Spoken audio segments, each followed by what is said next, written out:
Hola, ¿cómo están? Espero que muy bien, cada vez mejor y mejor. Soy Roxana Río. Gracias una vez más por permitirme estar en sintonía con tu presencia.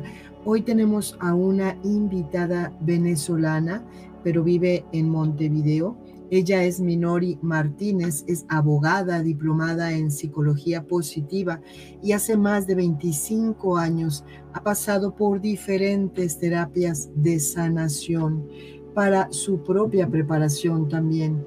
Minori tiene una increíble historia de superación que hoy nos va a compartir. Ella es un ejemplo vivo de cómo los males que nos suceden pueden convertirnos en mejores personas. Vamos a dar la bienvenida a nuestra amiga Minori. Bienvenida, Minori, ¿cómo estás? Muy bien, muchas gracias. Bueno, tú tienes un librito que me has compartido, he leído un poco, pero como te comentaba, lo suficiente para comprender lo difícil que ha sido tu vida desde que eras una pequeñita, y bueno, y la mujer en la que estás convertida ahora después de una búsqueda muy profunda. ¿Nos quieres compartir tu Sí, historia? sí.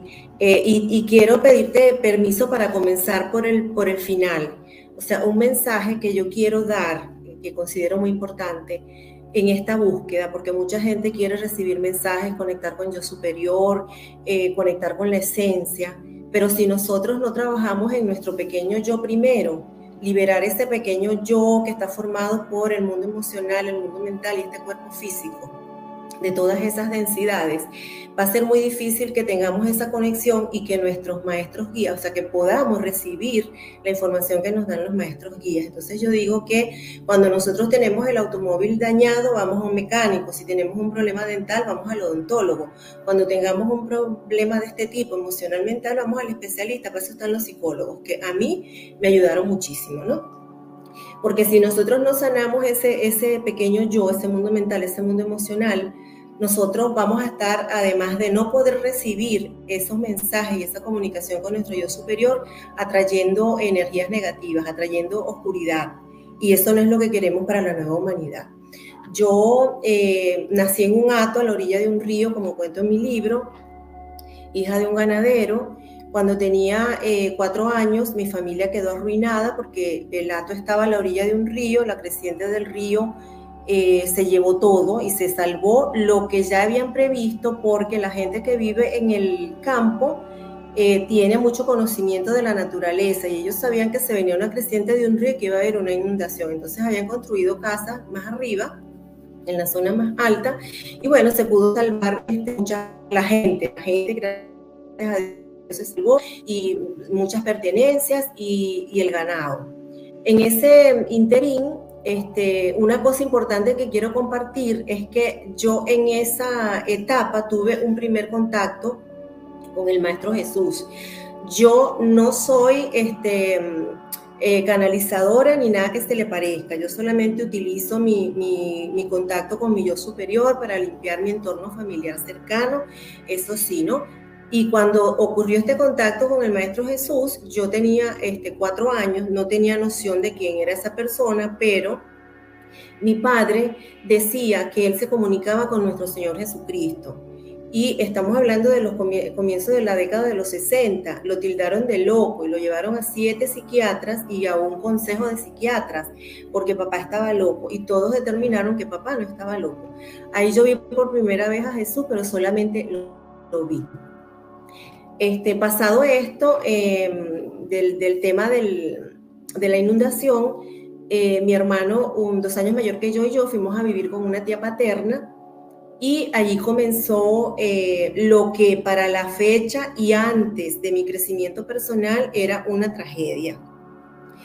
Yo recibí mucho maltrato de mi tía. Mi tía no tenía herramientas y crió todos los hijos de sus hermanos, más de 12, porque no tuvo hijos a pesar de que se casó 2 veces.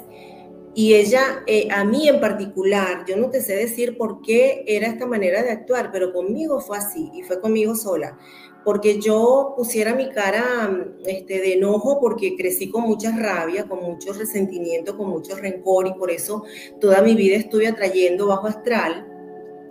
si ella me veía con la cara enojada, ella me cacheteaba, porque Sí, ella metía mi cabeza en su brazo y me daba con el puño en la boca hasta que me sacaba sangre, y eso ocurría por lo menos 2 veces a la semana. Y por cualquier cosa que a ella le pareciera, sobre todo me castigó mucho porque yo era muy brava en su decir, por eso me castigó muchísimo. Adicional a ello, fui abusada sexualmente por mi abuelo paterno desde los 4 hasta los 12 años. Y por primos y hermanos y etcétera, ¿no? Porque me cuidaron, me educaron, pero no me cuidaron bien, porque si no, no habría tenido esas experiencias. Experiencias que yo hoy día sé que fueron necesarias en mi proceso evolutivo y que yo las combine antes de encarnar para evolucionar. Yo tenía más o menos 35 años cuando comencé la búsqueda, porque a esa edad ya tenía mi hija, y tenía más o menos mi hija 4 o 5 años, y yo me vi reflejada en esa niñita a mi 4 o 5 años, y se me alborotaron los demonios, pero horrible. Entonces decidí buscar ayuda terapéutica y comencé a hacer psicoterapia, que eso me ayudó muchísimo. Pero yo hice, primero comencé haciendo afirmaciones de Louise Hay, que me ayudaron bastante. Hice psicoterapia, constelaciones familiares, cualquier cantidad, biodescodificación, hice códigos numéricos sagrados, todo lo que te puedas imaginar que yo sabía que me podía ayudar, todo eso lo hice. Yo me pasé buscando a Dios en los templos. Yo sentía que Jesús estaba conmigo, porque fui de mucha fe, porque mi padre era muy, muy creyente, pero yo andaba buscando a Dios en los templos. Iba mucho a misa, me gustaba cantarle a Jesús, esos cánticos que hacía me encantaban. Y cuando tuve a mi hija, tenía 31 años cuando nació mi hija, tuve una experiencia cercana a la muerte. Me fui en el quirófano y experimenté todo eso que la gente cuenta, pero claro, estamos hablando de 34 años atrás. Eso lo sabía mi marido, que fue con el que el médico habló, y mi cuñada, que se lo comenté, y me dijo que era consecuencia de la anestesia.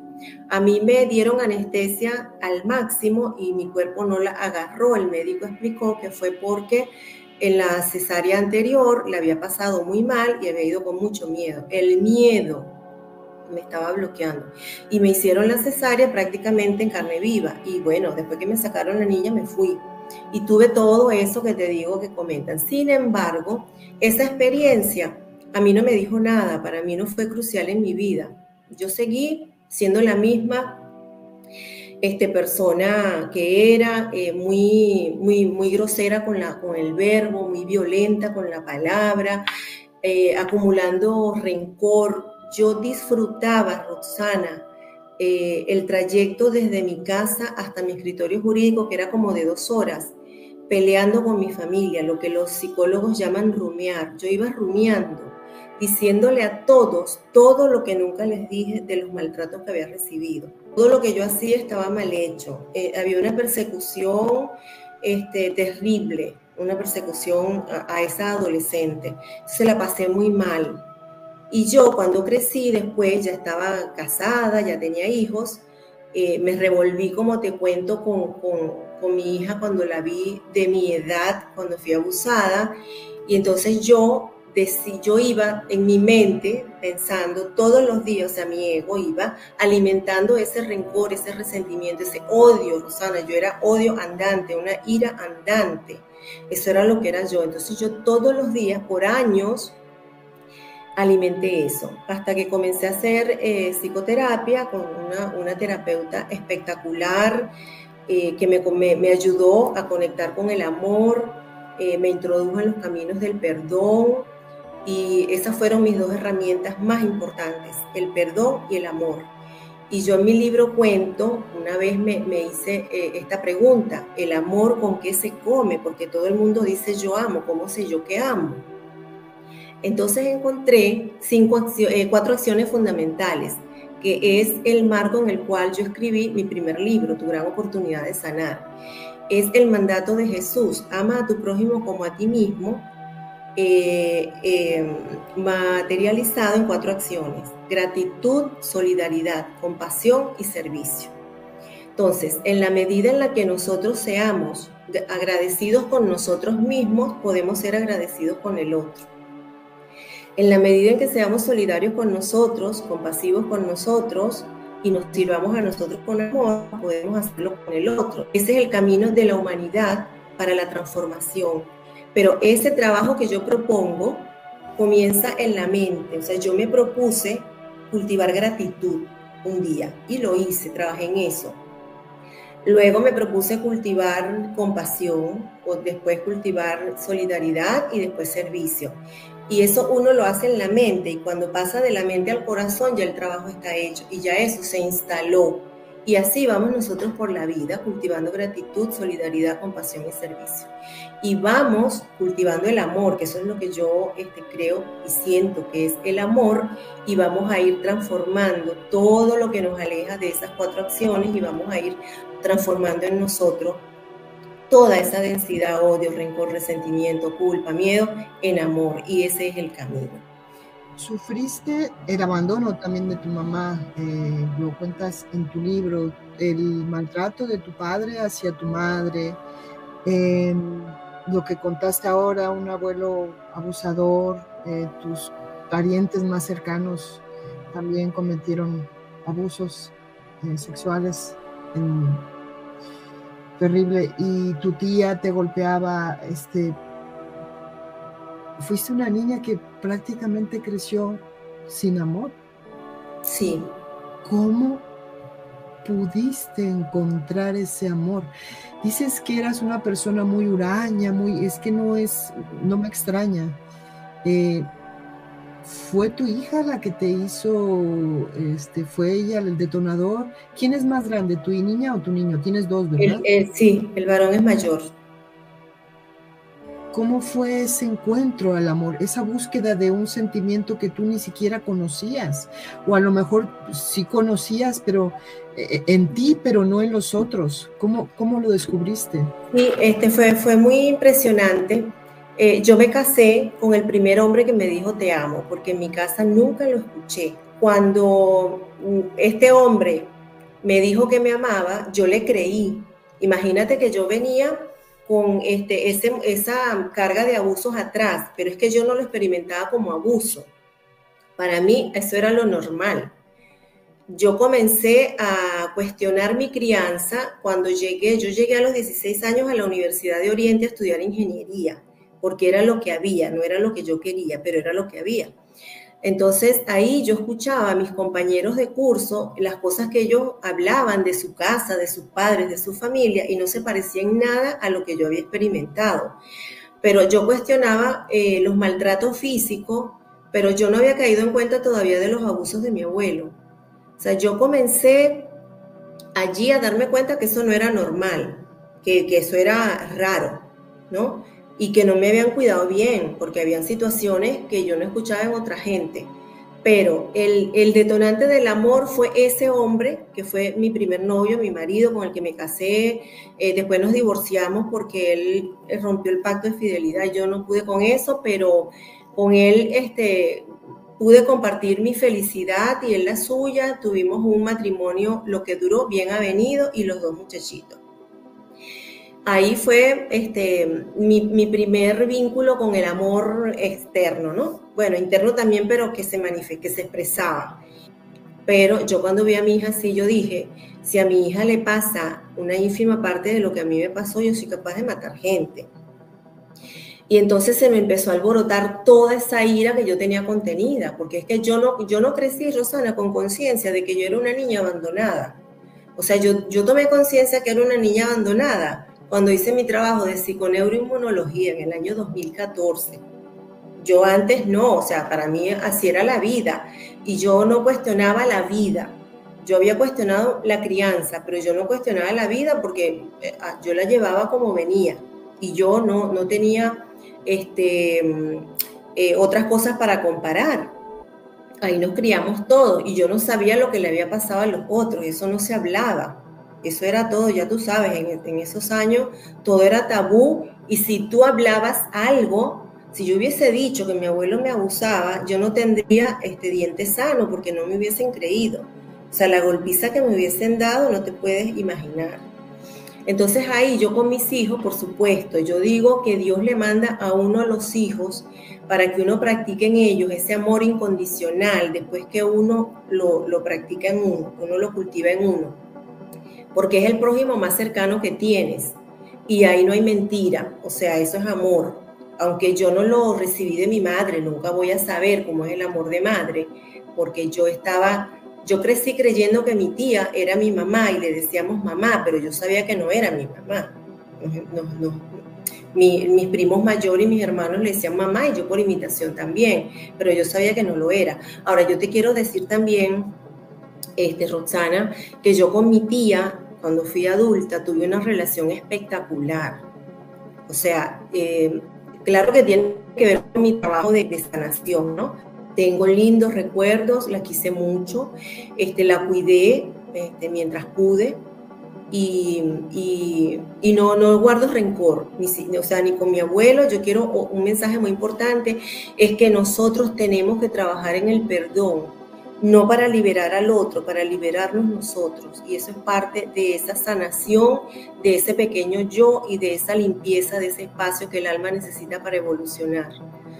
No guardo rencor, ya no, pero por años guardé mucho rencor, pero ahorita me siento libre.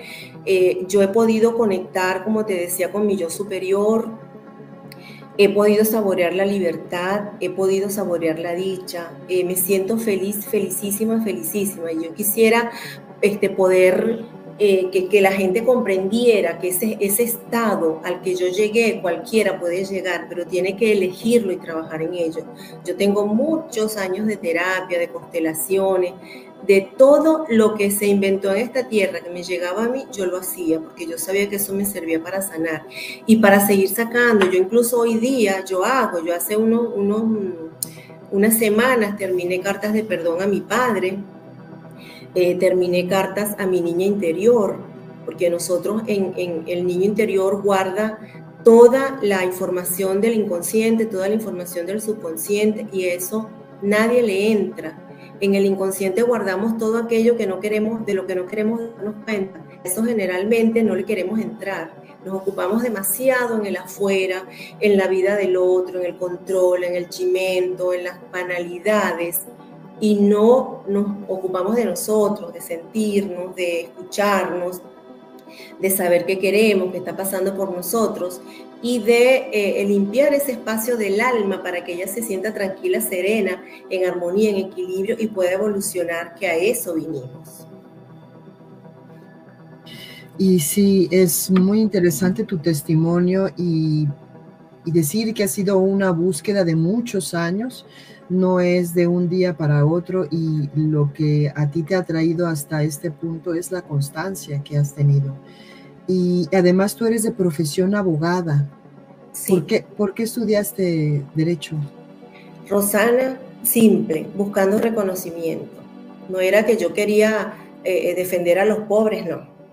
Yo quería, pasé media vida buscando el reconocimiento que mi mamá no me había dado. Y entonces por eso yo te puedo contar que cuando tenía 7 años yo decidí que quería ser abogada.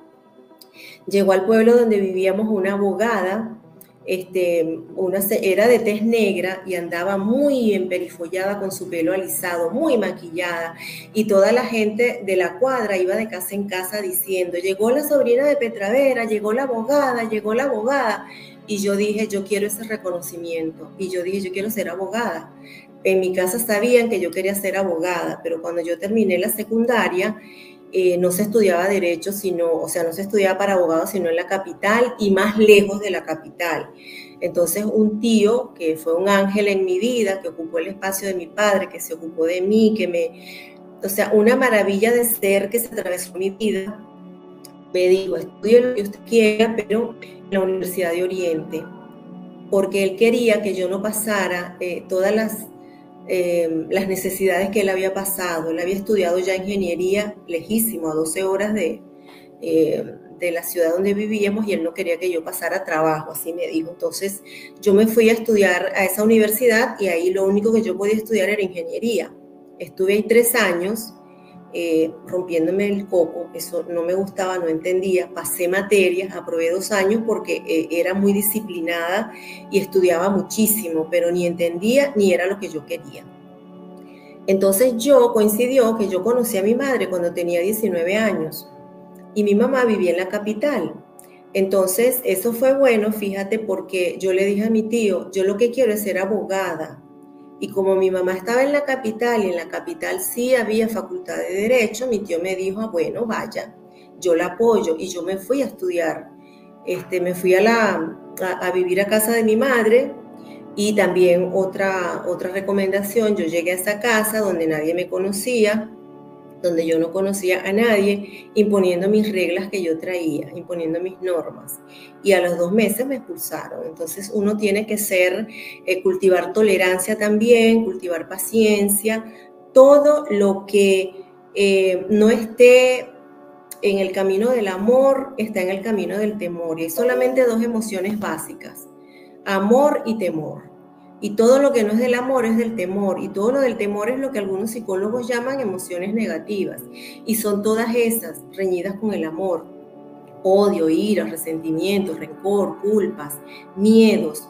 Entonces hay que trabajar en eso y hay que trabajar mucho en la tolerancia, en la paciencia.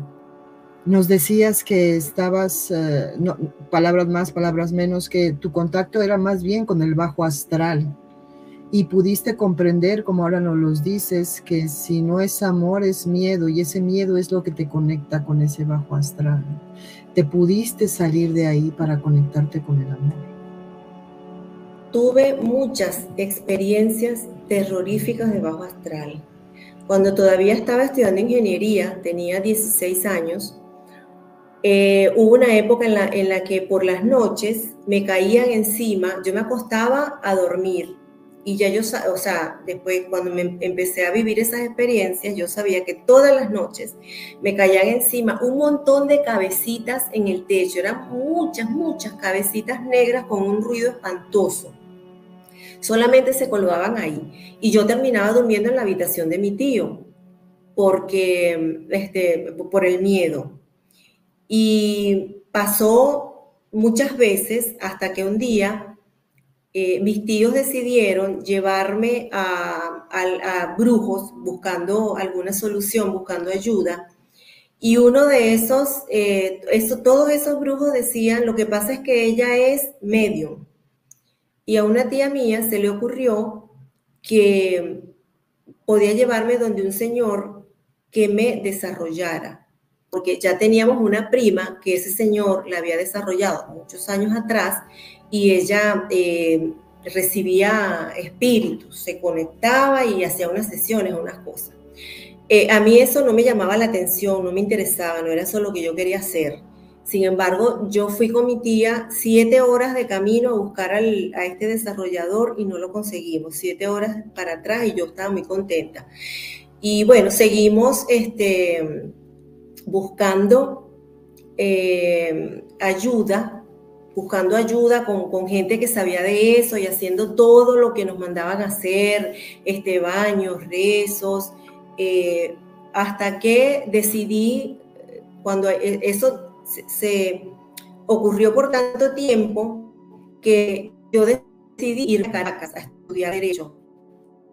En Caracas me liberé de esas cabecitas, pero seguía con el bajo astral, porque en todas las residencias, después que me expulsaron de la casa de mi madre por abusadora, yo fui a vivir a residencias estudiantiles y de todas las residencias me botaban, de todas me botaban. Siempre había una cosa, ¿no? O sea, un conflicto, pero yo siempre he sentido esas energías de bajo astral, o sea, todavía las percibo. Esas las he percibido. Y yo sabía que había algo de eso, pero no me interesaba, era como que no, o sea, yo no le paraba a eso, yo seguía en mi camino haciendo lo que yo estaba. Yo vine a estudiar abogacía y ese era mi norte, y en eso era que yo me ocupaba. No busqué nunca en ese tiempo nada, pero después que me casé y tuve mi primer hijo, tuve una experiencia con mi hijo.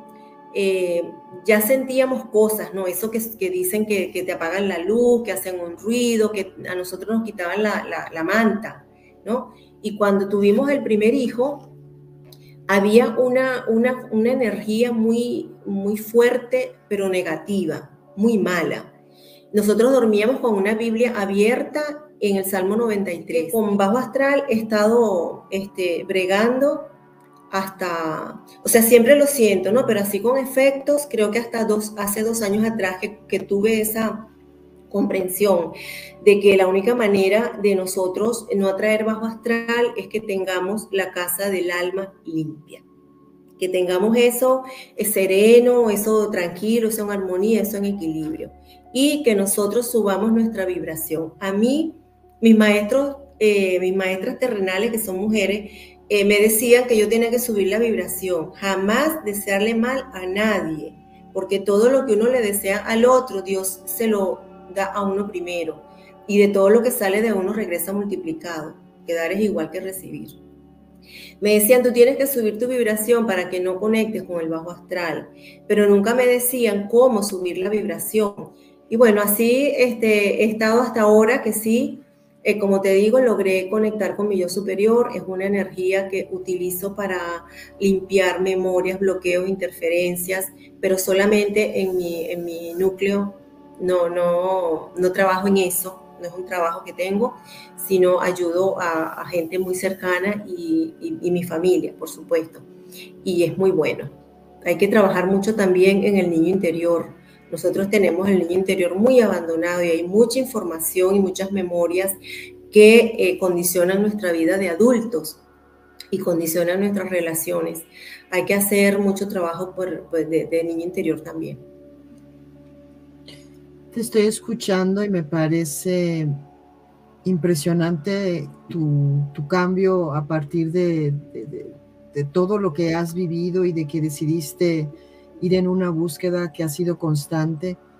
Y pienso que ustedes, personas que han sufrido, almas que han sufrido tanto desde la niñez, son las que nos recuerdan el por qué hay de pronto gente que pudiese ser intolerante o que nos parece intolerante o que nos parecen gente que hace cosas no debidas.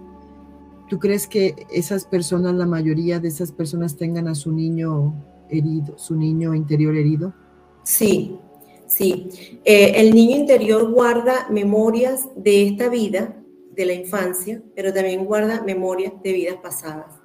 Y guarda traumas y creencias limitantes, energías negativas, todo lo que nosotros no sanamos en nuestro niño interior va a determinar cómo reaccionemos en nuestras relaciones, es decir, como nosotros reaccionamos cuando niño, vamos a reaccionar en nuestra vida adulta al repetir o rememorar una emoción parecida a esas que ya tuvimos.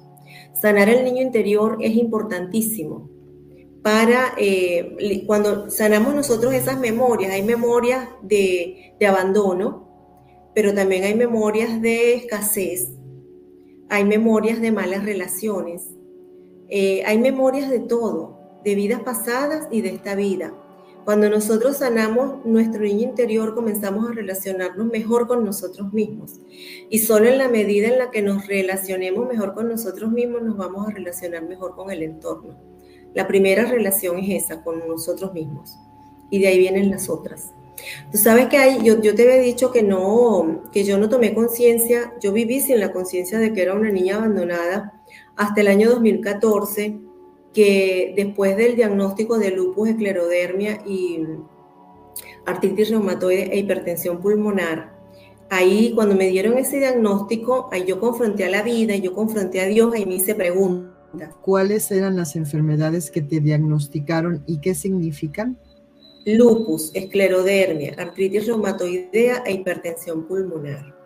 El lupus, todas son enfermedades inmunológicas, pero el lupus genera que esas células que pierden la memoria de morir, nosotros millones de células mueren a diario para dar espacio a las nuevas que surgen, y esas células que se mueren se quedan dentro de ti porque pierden la memoria de morir y comienzan a dañar órganos vitales. Yo, por ejemplo, vivo con las consecuencias de las enfermedades, pero mis enfermedades están inactivas después de ese trabajo que ahora te voy a contar.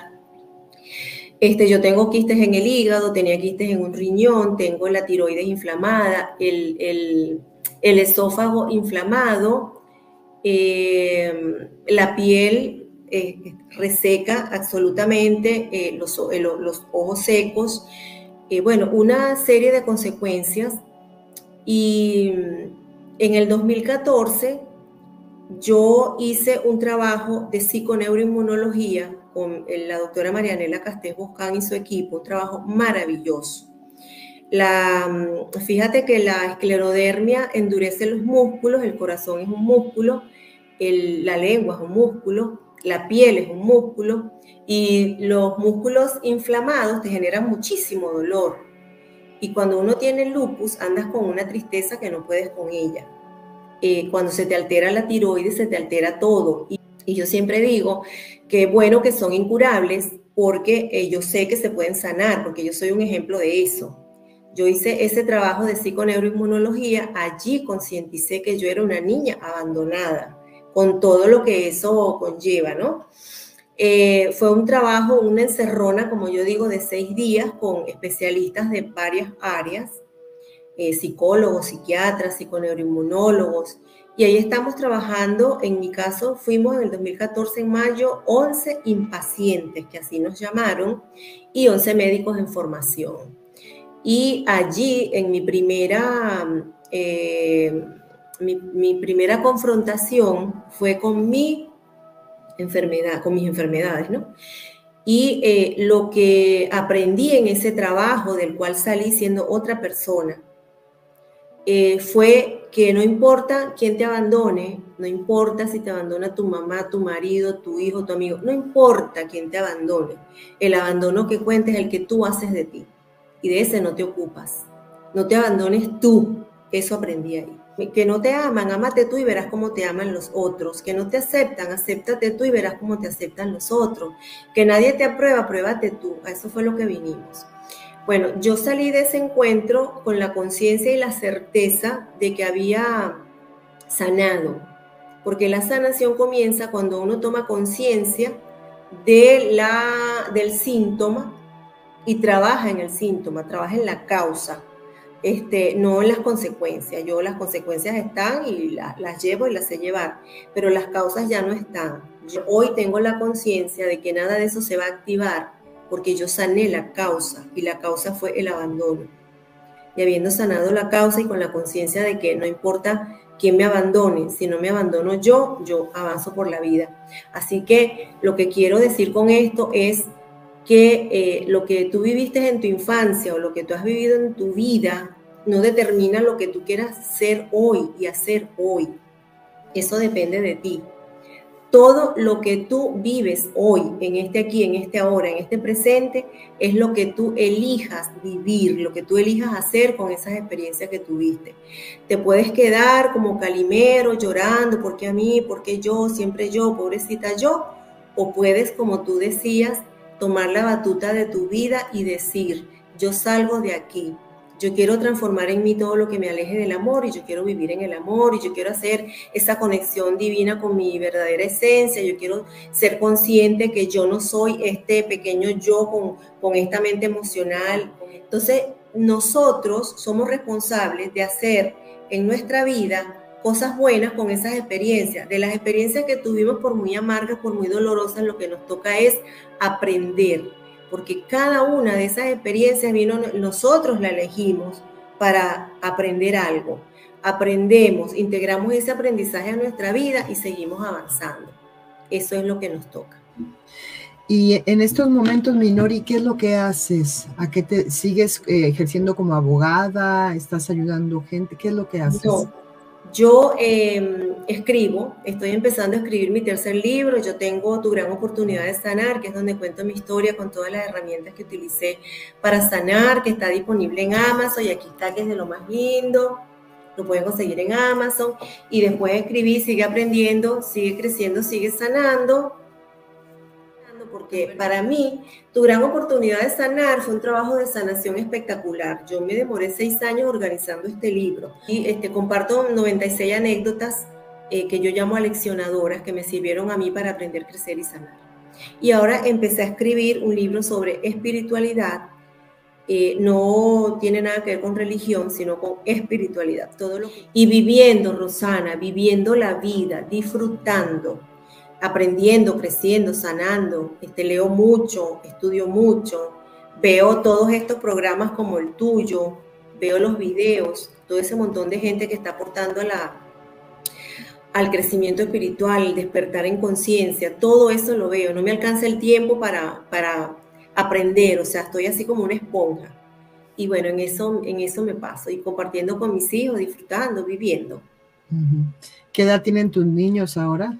Niños, 36, 34 va a cumplir la hembra y 37 va a cumplir el varón.